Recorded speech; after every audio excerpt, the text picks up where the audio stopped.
I'm very excited about this. We've been watching your transformation, and we're gonna get to talk to the guy that's behind that transformation. So I'm pretty excited. I know that you've been really amped up about this for a while. Let me go ahead and give you a formal introduction. It's renowned weight loss coach Charles D'Angelo. He's going to help you take charge of your life in 2023. He knows firsthand what it's like to feel stuck once weighing 360 pounds as a bullied teen. I'll pull up a photo in a minute of Charles from before and after. He took charge of his own life, dropped 160 pounds, and for the last 2 decades has been on a mission to help others reclaim theirs. His focus: change your mindset and you can change your life. He's a best-selling author, endorsed by the likes of President Bill Clinton, Richard Simmons, Angela Bassett, and our very own U.S. Senator Claire McCaskill. That's who inspired me to reach out to Charles, along with a friend of mine who had worked with Charles and has kept her weight off for several years. Recently, actor and comedian Tom Arnold shared how Charles helped him lose 80 pounds all via Zoom. Charles will be featured with Tom in the January edition of Men's Health magazine. While he's not a doctor or therapist, scores of medical professionals from across the country credit him for helping them turn their lives around through his unique coaching program. Charles, welcome to the show. It's my pleasure, gentlemen. So Charles, I want to hear this story. So tell us the journey that you've taken to this point, because this is super exciting. Yeah, so as a teenager, as Jim said, I was 360 pounds. Doing the simplest of things, getting up a flight of just 4 stairs, was challenging for me. I had a size 54, 56-inch waist. I always felt like an outsider. I had a very difficult home life. My mother struggled with alcoholism and prescription drug addiction. My father was a very, very hardworking man. Both were both very well-intentioned people, but they both had their own issues. And so I was bred in a cauldron of difficulty, and I could have been the king of excuses. And when I hit 17 years old, and I recognized that if my life was going to be different, it was going to be because I was going to be different. It wasn't going to be the circumstances were going to change, or my mother was going to change, or the neighborhood I lived in was going to be different. It was going to be up to me. Only then did my life really start to change. And I made it my mission one day at 17 years old, after going to a gym and being turned away with cash. I went to a local gym. I'd saved up money to join in an effort to make changes, thinking that the gym was a place to really take charge of the issues that I needed to address at that time, thinking that really it was changing my physiology that would change my life. I was turned away because I didn't have a credit card. And I went home and I fell into the bed, just totally upset and despairing, not thinking that change was going to be possible, because I had the courage to actually face my fear, go into a place I was afraid of being bullied and teased, and I was rejected in a sense. And I looked up at the ceiling and tears started coming down my face and cheeks because I was so upset. I felt so lonely. I was just about to give up on my life. And I said to God that if He would just help me become what I call normal, I would commit my life to a life of service. And I never thought in my wildest dreams that I would be used to help other people reclaim their health from their habits in the sense that I have these last 2 decades. Charles, I know that when I reached out to you that I was feeling pretty desperate myself. And can you talk a little bit about what you're able to do with people when they come to you in such desperate straits, and sort of how you help? It really is that mindset shift that we talked about in the introduction. I think that the first thing a person has to do is recognize that their biography doesn't have to be their destiny. That no matter what your history is, no matter what your heredity is, no matter what your background, what your limitations, what challenges you've had, none of those things have to determine how today or tomorrow or next week is going to look. Ultimately, your choices are going to determine those things. But in order to start to shape yourself and shape your choices in a way that actually helps you move forward, you have to know what you're after.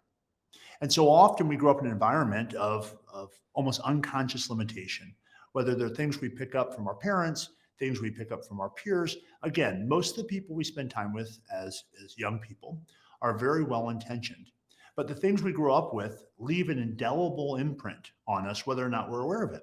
So a lot of the work is recognizing what are those beliefs that you've been either consciously or unconsciously guiding your life by, that have kept you from really maximizing your capacity to have the life you both desire and you deserve. So with a client like you, Jim, the first thing we need to sit down and look at is, what do you really want? And often when I ask a person this, they'll tell me what they don't want. Well, I don't want to wake up and feel so lousy every day. I don't want to be afraid to be in a picture. I don't want to be afraid to present in front of a group of colleagues. So if you don't know, if you're listening to this and you don't know what you want, just ask yourself, what don't I want? And take the opposite of it. And once you get a really high resolution image of what you're after, really clear, really compelling, vivid image of the things that you want, the next step you need to think about is, what are the reasons for those things? You know, the way is easy when you have a strong why. It's difficult to do things when you don't know why you're doing them. And so having both the clear illustration of how magnificent, how awesome, how invigorating life can really be and feel, by having that picture of how it's going to be, independent of whatever you were told as a young person or whatever your environment made you believe was going to be your future, really expanding what you think is possible for yourself, expanding that vision. And when a person comes to me, I've spent a lot of time creating an environment in my offices that help people see beyond whatever their limitations might be. I mean, I was 360 pounds. You know, I came from a very, very challenging background, a family of very modest means. And I went on, as you said, to help lots of people and have lots of success. But the achievement isn't really what it's all about. It's really about finding meaning in your life. And that's where that why comes in. I mean, why is it that you want to change your life? And it can't just be, well, I want to fit into a smaller size pants. Because as you were talking about, Jim, in one of the podcasts I listened to that you and Tyson did, you know, this has been a struggle for you that you've wrestled with for a very, very long time, as it is for most people.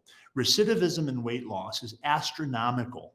What that means to a layperson is most people that lose the type of weight that Jim has lost in my program will go on to regain it all back within 2 years following disconnection from whatever the approach or program or coach that they're working with.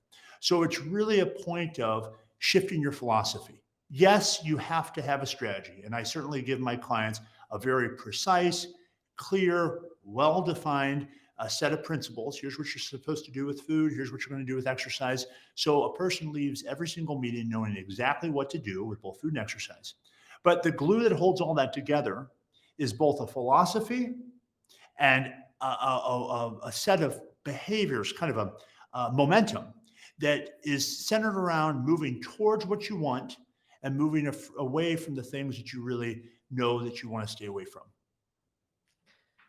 So Charles, like all of that makes complete sense to me, right? Like I am one of those people that you give me a set of rules, I'm gonna follow those rules, I'm gonna stick to it. I know Jim is not always that way. I know that Jim is like many people where, like Jim's been dealing with weight issues as long as I've known him. It's been something for him. He's been working on it. He's been dealing with it his entire life. But something has shifted. You have turned on a switch in him over the last 4 months or so, and you've done that with several other clients. Like giving the rules are one thing, but like getting them to shift gears is another thing. They've got to make their own decision to do that. So how are you able to be so effective at doing that? Because I've never seen Jim so motivated before. So how have you done that? Well, first off, I appreciate the flattery, but it's not really necessary because it's absolutely the antithesis of what I strive to hear a client say. I don't want to be given that degree of credit because the reality is, while people offer me that type of validation all the time and that type of appreciation, the reality is Jim's done the work. Jim made a decision to take full responsibility for his choices. And it's not so much, how I turn that switch on. It's really about helping a person look at their weight, not as the problem. It certainly is a problem, as Jim has found it to be over his life. But I look at it as more a symptom. It is not the core issue. What's the core issue for most of us, regardless of whatever the presenting challenge is? It's really what it looks like loving ourselves. And I don't say that in a cliched sense. I mean, love is a verb. The way I define love would be paying attention to yourself, showing yourself appreciation, offering yourself a degree of acceptance of the things that as men and women, okay, but I deal a lot with men that struggle with this specific issue.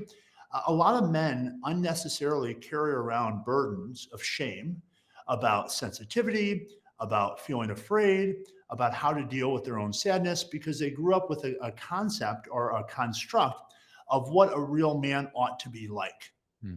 That they have to have some type of archetypal definition that if they don't fit in, well, then they have something to be ashamed of or embarrassed about, or they're deficient or inadequate. And so, a lot of what helps clients to make enormous progress is meeting with someone, whether it be me or someone else, who helps them better understand themselves in such a way that they no longer are unaccepting of themselves, that they recognize they're as human as the next person. And we all have our insecurities, we all have our frailties, but we all have our gifts and we all have our graces as well. So that acceptance is a big part of it. There's also an aspect of learning how to really show yourself space for feelings, making allowance for whatever it is that you're feeling, not pushing it aside, not acting as if it's not there. So when you do that, when you start to show yourself attention, appreciation, affection, acceptance, and you make room for your feelings, no longer do you find it necessary to turn to a substance, in Jim's case, like food, or in my former case, to distract yourself, to console yourself, to almost create a straw man issue. You know, all of us use certain things to give us a sense of certainty. And food, for many people, unfortunately, provides them with that delusion that, well, I know when I eat that, it's going to change how I feel. The trouble is, the thought isn't complete. It changes how you feel, but at the sacrifice of the future you really want. And so, by being mindful, by being much more conscious of what you want, and recognizing the things that you're going to need to do to close the gap between where you are and where you want to get there, you're much more likely to continually make progress. And once you start making progress, as you and I were talking about before we started this interview, once you start to get hooked on progress and you get out of that defeat whirlpool so many people find themselves in, you're hooked in a positive sense. For those of you who haven't had the pleasure of visiting Charles's office, it's literally one of the coolest places I've ever been. It's in the basement of this building in South St. Louis. It doesn't look like much on the outside, but when you get into the office, there are pictures and posters and statues of all kinds of people that Charles has worked with. It's really, really inspiring.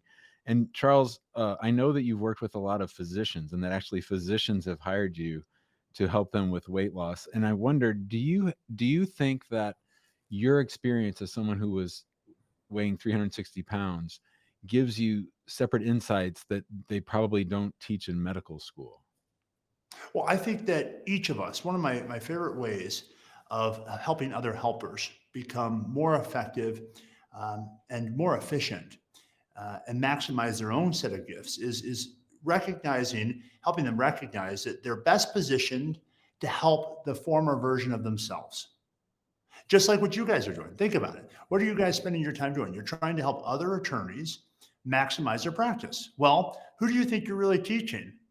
Well, you're learning as much as you're teaching, and who you're really teaching is the former version of who you were. I mean, you're trying to educate someone who's tuned into this right now in an effort to expedite their progress and their process. You know, you're essentially collapsing what it might have taken each of you a decade to learn that they can learn in days.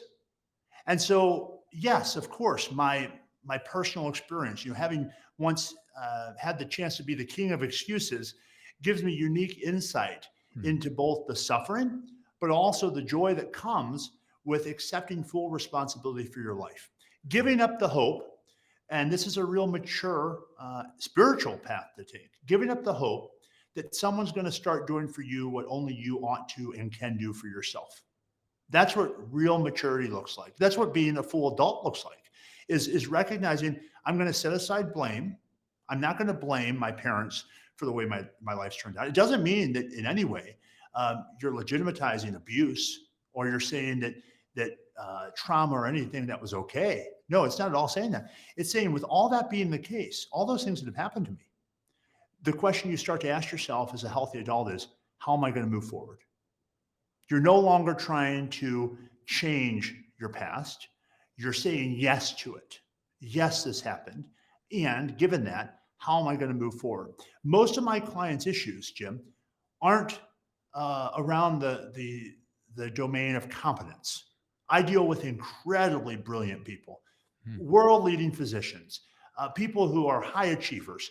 It's not about competency. It's about learning enough about themselves and their own patterns to be able to be consistent in doing what they know. I'm not stepping over the line here because I listened to you talk about your process with me publicly. And you mentioned that you had started and then you found yourself falling back into old habits. Yep, But it for wasn't sure. long after. What did you decide to do? I came back. But what was it for you that made you decide you were worth it? That you decided, I'm going to put myself first again. I'm not going to accept this as permanent defeat. It was you in the back of my head and the things that you had said to me during our time together. And that was that I had lost my focus, that I was looking at outside straw men, as you said, and that I wasn't taking responsibility for myself. In other words, that you had the power to change. For sure. And so I think that that's what makes a difference for people. There is no magic pill. There is no secret to this. It's really about being consistent. As it certainly doesn't sound sexy saying that, but the truth is, if you want change to happen, it's a result of small, good choices over time. And the reassuring part of that is failure is the same way. Failure isn't a person. Failure is an event. So when a person says, well, I'm a failure, no, you're not.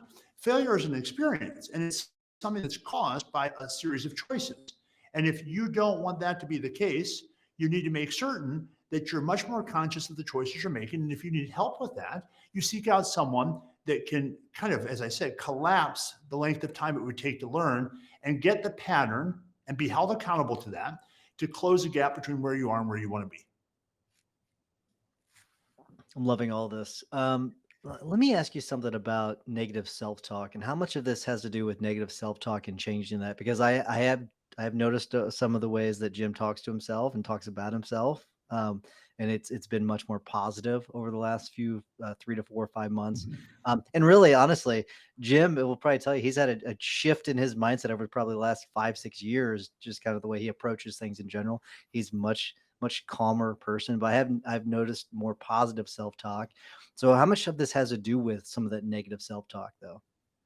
A lot of it, because you have to think about what is it that influences your choices. It's not just what's available to you. I mean, we all have impulses every single day. None of us can hope to eliminate the impulses that would drive us to destruction, but we have to become mature enough and have enough reverence for who we are as people and enough love for ourselves to be able to notice those impulses mindfully, not judge ourselves as bad people for having them. And while we admit them to ourselves and we allow ourselves to acknowledge them, we act in spite of them. So you might have thoughts that would lead you down a path of totally sabotaging whatever efforts you're striving to make. We all have that part of ourselves. We never get rid of that part of ourselves. The work is learning how to acknowledge that part of yourself as a very vital, critical aspect of who you are as a person, not trying to eliminate it, but rather embrace it. Because there's always a positive side to even the shadow aspects of who we are as people. So, what you want to notice when you hear all these negative messages coming up is they likely didn't originate from you, but now they are in you. Now they are your voice. And so you can make a choice. You can make a choice to recognize that these are things that you picked up. They are not organic to you. They're limiting beliefs that were posited to you for a variety of reasons. It's not all that important that you understand why or necessarily even who gave them to you. What's important is that you notice they're there and that they're completely and utterly irrational and they're limiting. You're listening to the Maximum Lawyer Podcast. Our guest today, Charles D'Angelo, weight loss coach and personal trainer, not personal. Hold on, let me say that again. You can say whatever you want, Jim. Yeah. So Charles helps people fix their shit. I'll say that, including me. And Charles has helped me lose 75 pounds in the last 4 or 5 months. And I want Charles to say that you're a fair coach and a tough coach. And there are times where I say things to Charles that I believe to be true. It might be some of those self-limiting beliefs that Tyson was mentioning. And you'll sit there and look at me and you don't say anything right away. You process it, and then you often say things like, is that true? Or I'm not sure about that. Or you restate or reframe what I'm saying. From a coaching standpoint, what's your philosophy as far as that interaction that you have with people like me when they are saying things that might be a little bit kooky, as you said? I don't think anything that you've ever said to me, Jim, or anything that any client says to me is kooky, first off. I think that it's really important that we give ourselves an opportunity with someone that we trust, someone that we believe is objective, someone we believe and have experience to reinforce a belief, who's non-judgmental, who's there in an effort to serve the healthy part of ourselves, that we let ourselves hear what we're actually thinking. I think that's critical. You know, it's been often said, sanity is best outsourced. We all can get into our heads very easily. So it's important to have someone that you soundboard with, whether it's a coach, whether it's a therapist, whether it's your spouse at times, someone that you can just process what it is you're thinking. And often what happens, and frankly, the most effective method of change is when a person comes to realize themselves the irrationality of whatever it is they've been telling themselves. I'm gonna take a quick timeout really quick, just to make sure. Jim, it's 3:59. Are you going straight into your live show, or do we have a few Yeah. minutes? Why don't you ask one more question, and then we'll ask Charles how people can get a hold of him, and then we'll wrap. Yeah, very good. So Charles, I have an in the weeds question. I'll acknowledge that. So I like things like this blood pressure cuff. I Yeah. like my watch. I've been doing like some zone 2 training with my watch. I like doing Sure. that stuff. Are there some cool tools that you might recommend for people to help them with their health and their fitness? I think that the most effective thing is a good relationship with someone who's going to keep you honest and keep you accountable. You know, technology, the way that you just described, offers all sorts of different gadgets, different gizmos that we can get into, and we can really, that for many people, kind of blows their hair back. They love it.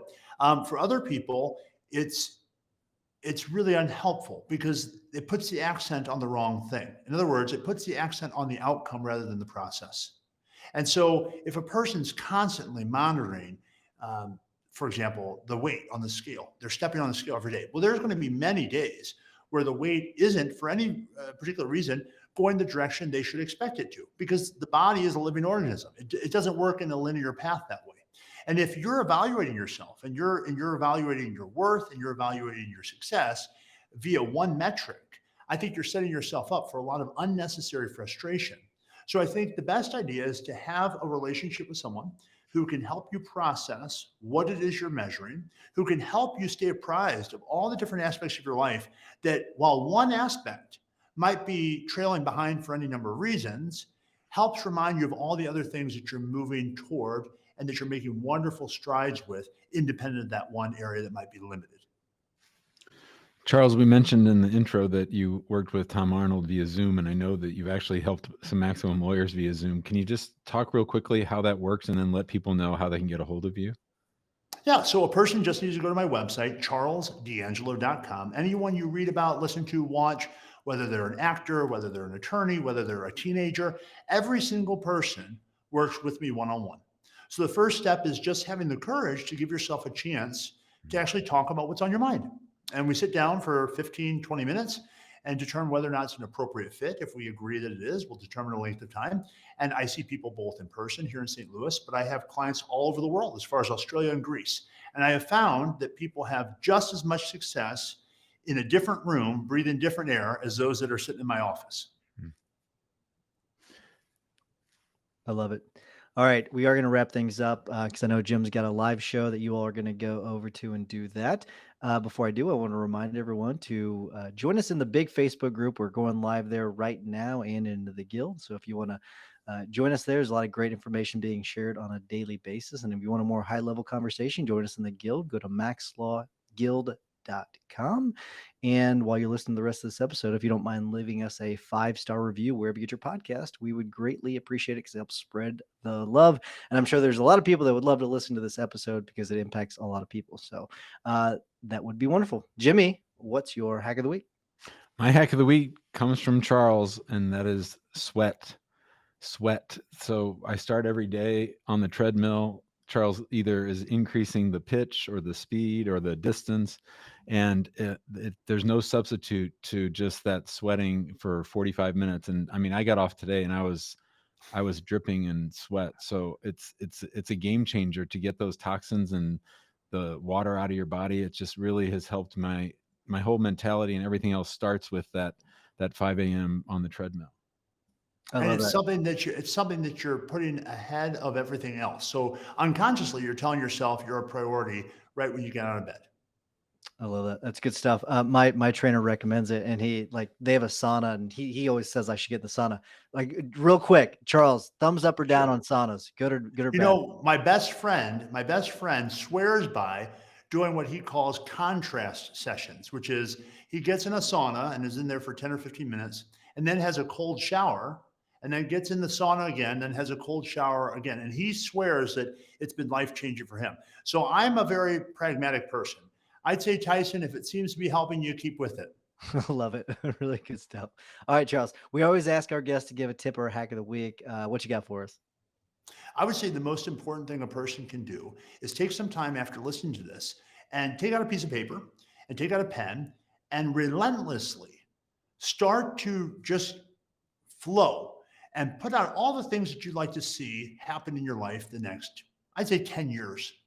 And don't limit yourself. You know, how would you like your health to look? How would you like your relationships to look? Maybe you want a relationship. Maybe you're not even in a relationship and you've always wanted one, but you didn't think it was possible. Maybe your parents were divorced and you thought relationships always are painful and end in such a way. Maybe you want to have a bigger home. Maybe you want more financial security. Maybe you want to take what it is that you feel passionate about and spread it to the world. Maybe it's you want to take your message to someone of influence. Whatever it is, but the whole point is write it, given this time of year, write it with the spirit of writing a Christmas list. You know, when you're a little kid, you don't limit what you're willing to put on your Christmas list. You'll put whatever it is. You know, you want a pony, you want two ponies, whatever. You don't think is it possible or not. And write that all down.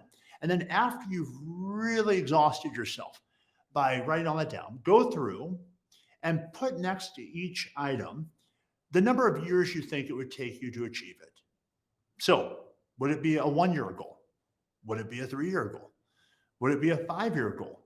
Would it be a 10 year goal? And go through and do that. And then segment it aloud. And once you do that, you've created and taken the first step of a vision for yourself that you can start to work toward. I think so many people are going through life without a specific aim. And if you start to define your aims, you're going to find that your brain will sort reality in such a way to move you in the direction of the thing you're focused on. The key is having a well-defined focus. And I'd also encourage people to feed their minds as much as you guys both do and I do. You know, reading is a lost art. You know, there are people who've spent their life being successful and being wonderful, wonderful contributors to society. And they've synthesized everything into a book that you can buy or get for free at the library. So I would say start reading. You know, if there's someone you really admire and someone you really aspire to be like, you can have a conversation with them in a sense by reading their work. Those two things would be wonderful steps in moving towards a brighter future. I love it. Really good stuff. Great advice. For my tip of the week, I'm gonna go back to my watch for a second. So cover your ears for a second, Charles. And in the interest of health, I'm gonna give a tip for when it comes to health. So I've been kind of getting into this zone 2 training lately, and so it's really interesting to me. But I stumbled whenever I was going on for a run a few nights ago. I noticed that on the Apple Watch, when in the fitness app, you can actually turn your dial whenever you're running, and it shows you what zone you're in whenever you're running, and it's really cool. So it allowed me to stay in zone 2. Now, are there some glitches in it, some flaws in it? Yeah, it's not as great as one that you'd wear on your chest, but still good enough. And I really like it. So if you're into running and if you want to do some zone 2 training, it's pretty cool. So I highly recommend it. So very good stuff. Charles, thank you so much for coming on. This has been really, really good. Thank you for working with Jimmy. He's been a lot healthier, a lot happier, I've noticed. And so helping out, thanks for helping out my friend. I'll say just that it's been a huge boost to him. So I really appreciate it. You're welcome. My pleasure, guys. Thanks, guys. See you guys.